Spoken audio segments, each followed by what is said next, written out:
講完伊朗，尋日我哋已經講過晒，今日點解仲要講啦？因為我發現睇輿論越嚟越離譜，所以呢，我話今日我哋首先要講下到底係咩事呢？你譬如話頭先我話17個國家都已經去幫伊朗解禁嘅，然後呢，居然已經准許伊朗由今日開始俾佢賣油，呢樣係真嘅咩？確實係按照之前呢，我哋見到即係中央司令部嘅呢個講法係冇星期五嘅時候協議正式嗰種簽署，即係話而家實際上相當於係透過電子簽嘅方式係簽署咗咁樣一個框架協議。係，但係呢，即係落過程中嗰啲細條款呢，我懷疑係有修改嘅，所以到而家都未公布文本。呢樣嘢美方喺呢種過程當中，其實講真係好少見嘅。到星期五佢實際上應該理論上嗰個叫舉行一個儀式，正式簽。係啊。咁呢個即係中央司令部嘅講法咧，係話喺嗰個時候咧，先會完全開放海嘯，開放封鎖，等佢哋嘅呢啲油輪，等佢哋嘅呢啲船伊朗嘅船可以正式進出。但係由今日佢哋事實上咧已經係開放嘅。係咩？已經開放咗，係有影到相咧，話係伊朗嘅一個大型油輪，其實已經離開咗美國嘅封鎖區。呢個係《華爾街日報》嘅獨家消息啊！佢話佢哋係確定油輪已經開始向外走，唔使等到星期五啦。係，所以咧，我哋話呢個係一個好大嘅變化。咁另外一點咧，我哋話作為美國嘅一啲盟友喺實際上之前凍結咗美國即係伊朗嗰啲資金，並唔係全部喺美國手入邊。係啊，美國手入邊大約240億美元，仲有卡塔爾同阿聯酋，仲有其他好多呢個歐洲嘅一啲國家。歐洲係都有嘅，係加埋大概係1200億左右。咁呢啲國家都表示咧，話會美國一旦呢個正式簽署，佢哋就會通通都開放。呢個咧，實際上由4個國家發起，英法等，然後咧加上17個國家，跟住話咁，我哋都一齊做，包括咗新加坡之類嘅呢啲，係咪？所以呢個咧，亦都係話佢接落嚟呢件事，其實已經唔單止而家係一個協議文本，大家再去討論以及對於簽署儀式嘅問題，而係咧形成咗一個全球性嘅聯。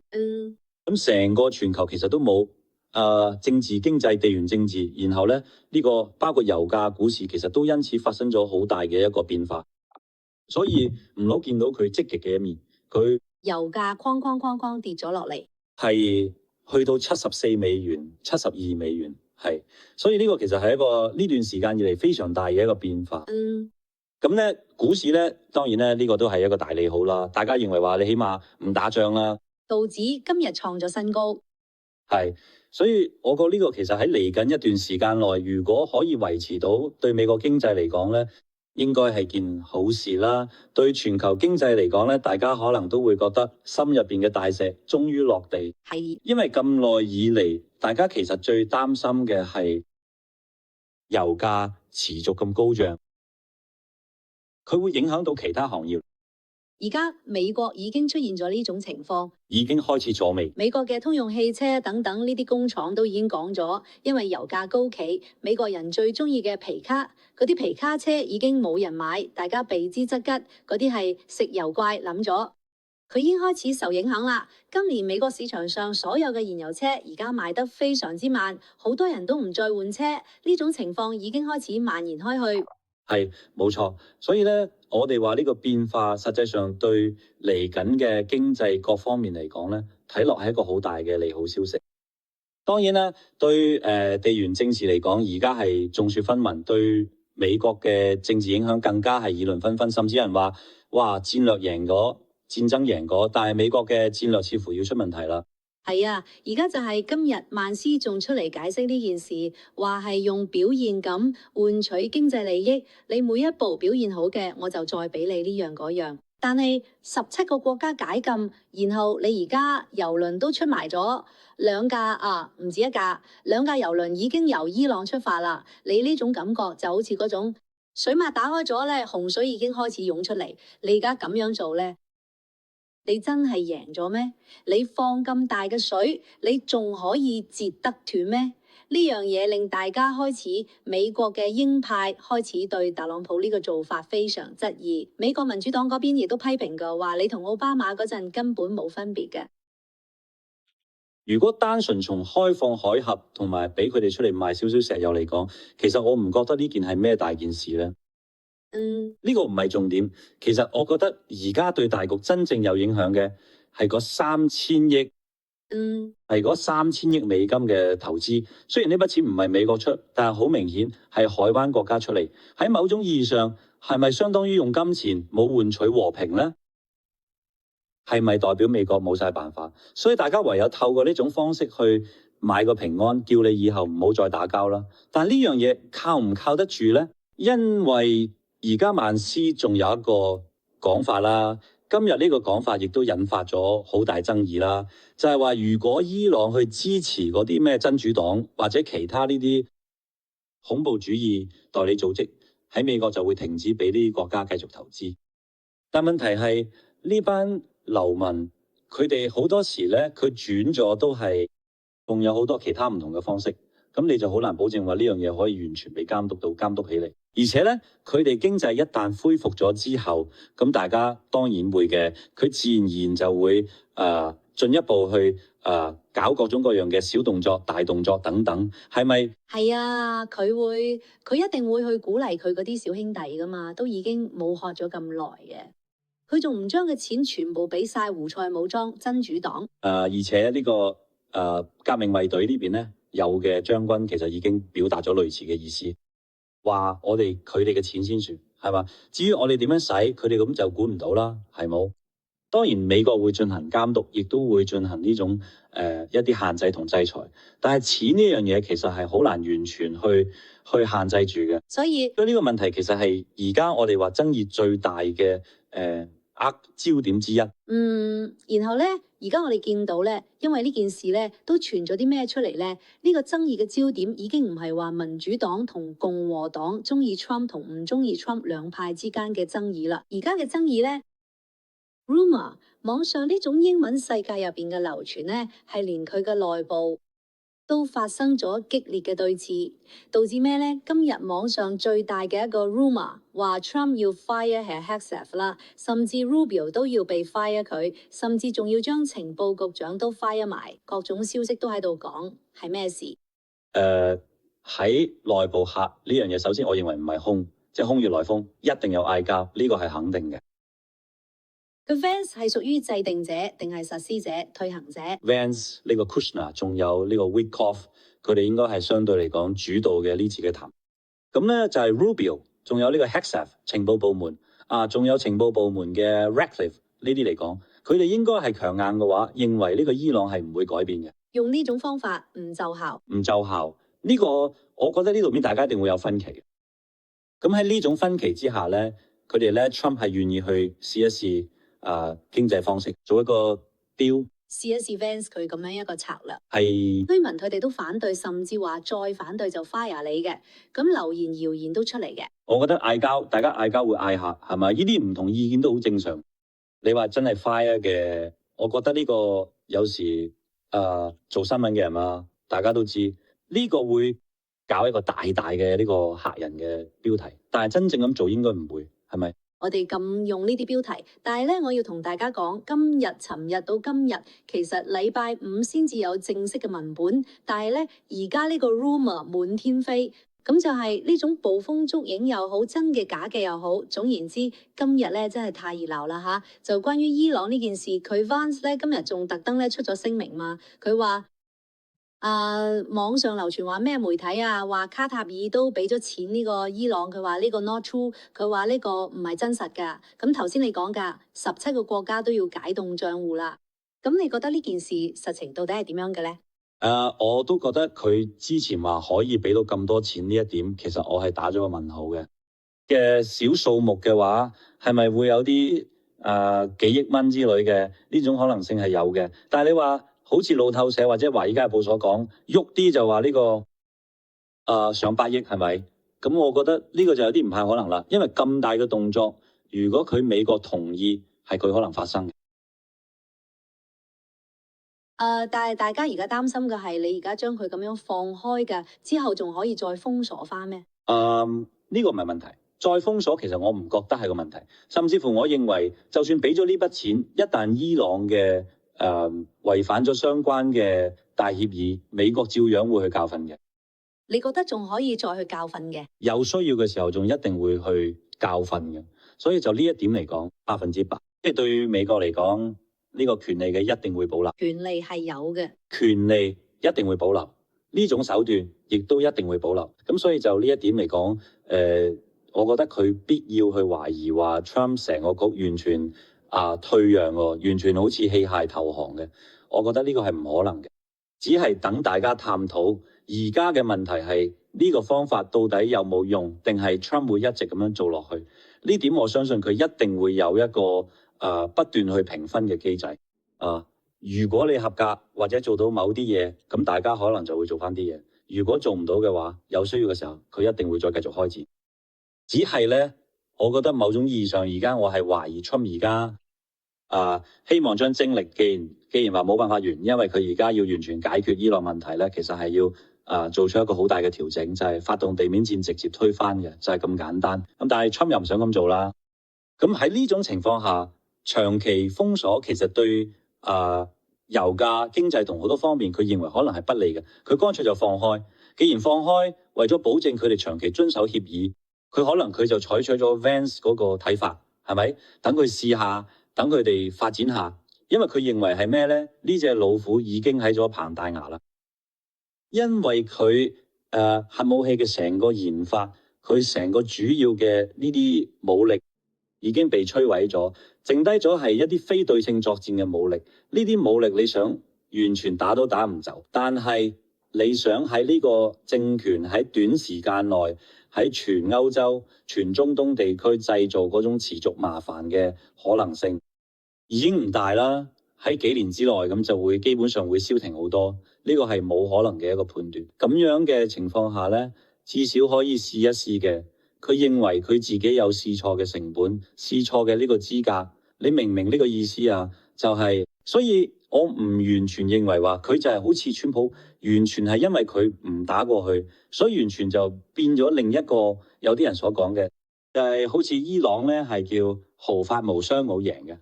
呢個係路透社有一個評論文章係真係咁樣寫嘅。好嘅，伊朗毫髮無傷咩？點可能啊？佢嗰個哈梅內伊都死咗，征嘅軍艦都冇晒咧，佢都真係寫得出呢種評論。係，佢哋唔至於到呢個程度，所以我覺得佢一直係保留咗一個未來選項。但係咧，短期內嘅和平咧，對美國嘅經濟、對川普嘅內政，因為某種意義上，我係認為佢其實仲係好在乎中期選舉嘅。而如果通貨膨脹問題唔解決，呢個對佢嘅影響會唔細，因為中期選舉其實大家經常最叻嘅就係經濟，同埋而家大家某種意義上疫情以嚟最關心嘅另一個嘅就係咧可支付性，即係所謂嘅呢個生活成本。喺呢一點上嚟講咧，如果通貨膨脹問題唔解決，油價嘅問題唔解決，咁其實係好難去完全解決呢個嘅經濟本身嘅大問題。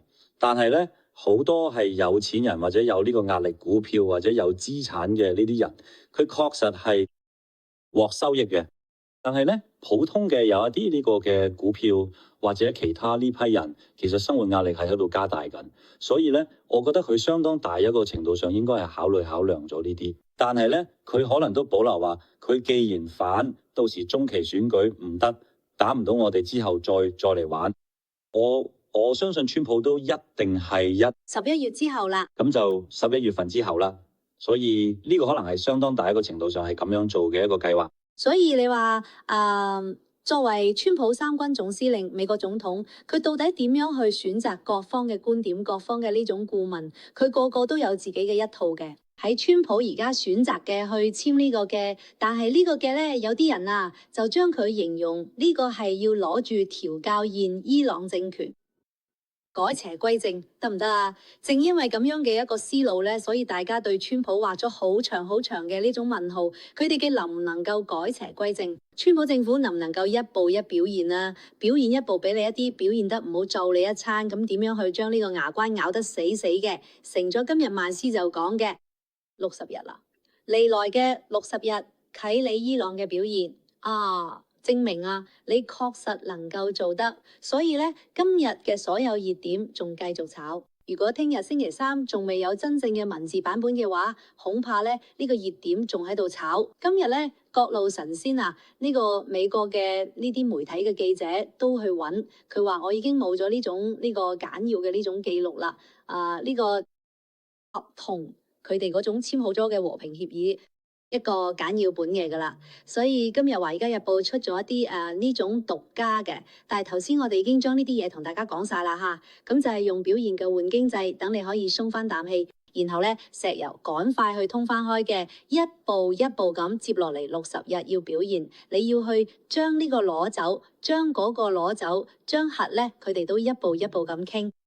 大家去睇下啦，你哋覺得伊朗政權能唔能夠改邪歸正呢？你話得，我支持 Trump 呢個動作，我願意有資本去嘗試啊！我哋有資格，美國咁你支持就打個1字，你話 no 咁死你伊朗，點可能相信嘅嘢就打個2字？所以咧接落嚟仲會有好多大戲嘅，但係市場反應非常明確。今日油價大幅度下降，油輪開始流暢翻晒啦。呢個係美國嘅底層或者係油價，成個全世界都已經嘗到甜頭嘅一個地方啊！咁同時咧，我哋見到今日嘅市場咧仲喺度飛騰啊！嗰個就係 SpaceX， 除咗伊朗呢方面之外，SpaceX 簡直係冇嘅。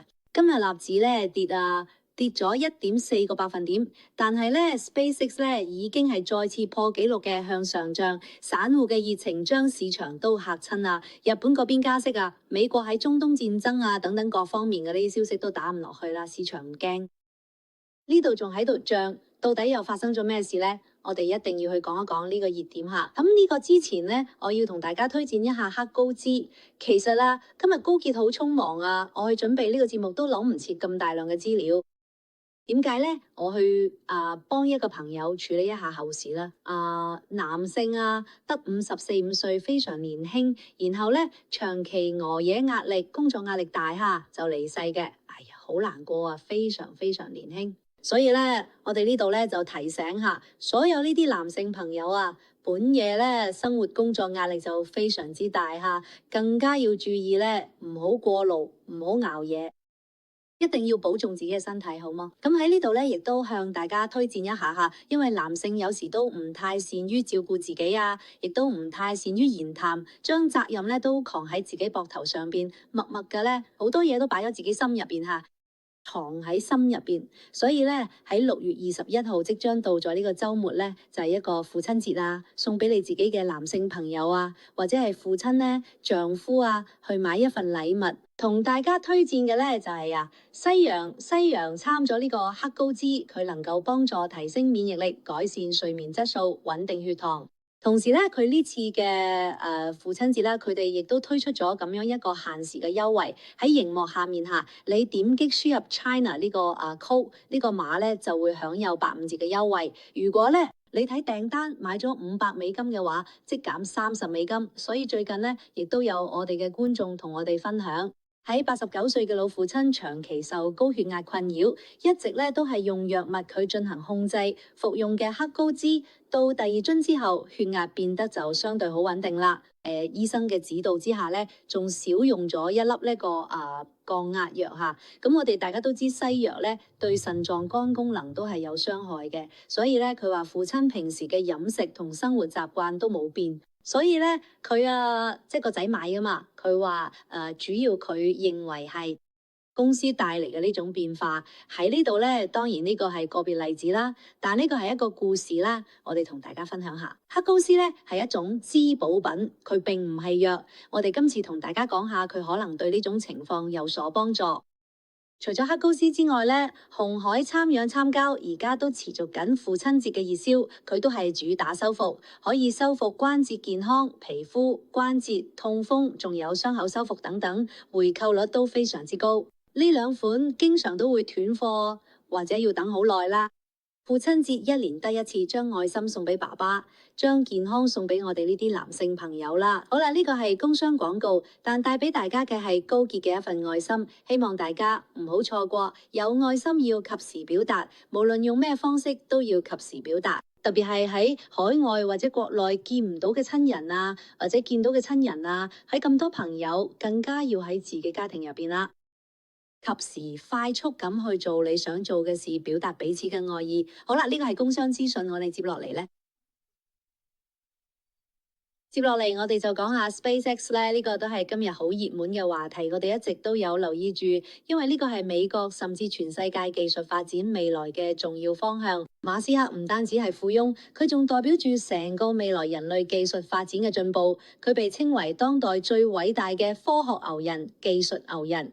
好啦，今日 SpaceX 咧簡直係冇㗎，到底係因為咩升得咁勁？佢嘅發行價係135.7萬億嘅市值，已經被好多人認為係高估咗。對比咗實際嘅收入，點解今日散戶仲有咁高熱情買入呢？我覺得應該有兩個原因。第一個咧係尋日馬斯克講過，佢哋未來到2030年，佢認為銷售額可能會達到1萬億。咁之前好似摩根大通等等大摩咧，佢哋都講過話2030年嗰陣嘅銷售額可能會達到3000億美元。咁呢個對佢嚟講咧，就相當於一下子暴漲嘅，即係話美國即係 SpaceX 嘅成個計劃咧可能會提前嘅。呢個係大家覺得好興奮嘅一點。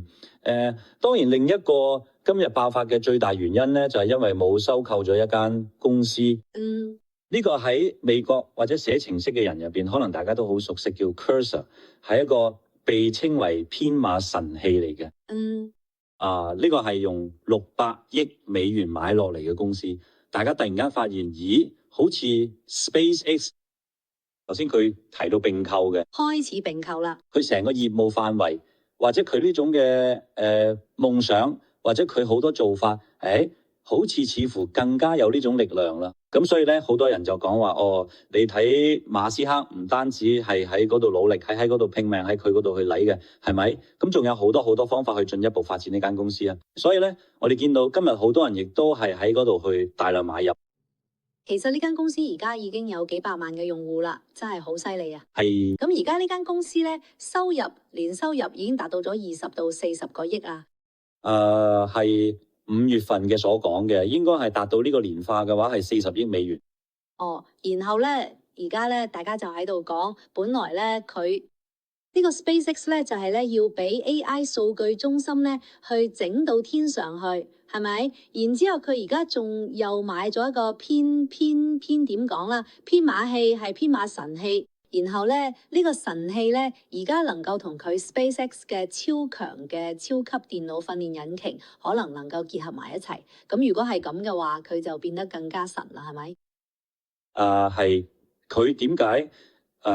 我哋話呢個馬斯克佢哋點解買呢樣嘢？佢對成個 SpaceX 對成個嘅 AI 呢個產業能帶嚟幾大嘅一個衝擊同影響咧？呢個其實係佢好多嘅業內嘅人，大家有冇好多想像嘅？咁呢個編碼神器嘅話咧，佢其實就相當於係叫 Vibe Coding，就係用情景性嘅呢啲語言，然後咧唔使你嘅語言編程去話俾呢個 AI 聽點樣去編出嚟，係咪？你話要做一個網站，話我要呢個網站係個咩樣嘅？你其實唔使寫 code 啦，你講出嚟，你能清楚嘅。咁啊代碼佢就同你嗰個整好出嚟啦。然後你話睇完之後話，呢個顏色唔啱，嗰個地方應該點樣 D， 或者我哋數據庫入邊我增加咗咩嘅？能夠咩建字支付，佢好，佢再同你噼里啪啦再改，所以呢個就係我哋話佢哋一個非常強大嘅，係會被稱為編碼神器。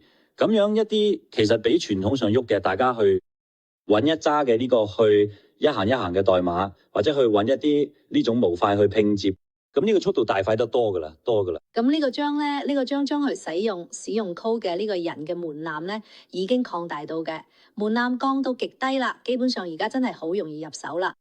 大家都可以試下。門檻降到極低，佢嘅能力亦都大大嘅呢個擴展嘅。所以而家呢個蘋果商店入邊咧，呢個 app 咧而家係快速咁喺度增加，每個人咧都可以創造一個自己嘅 app。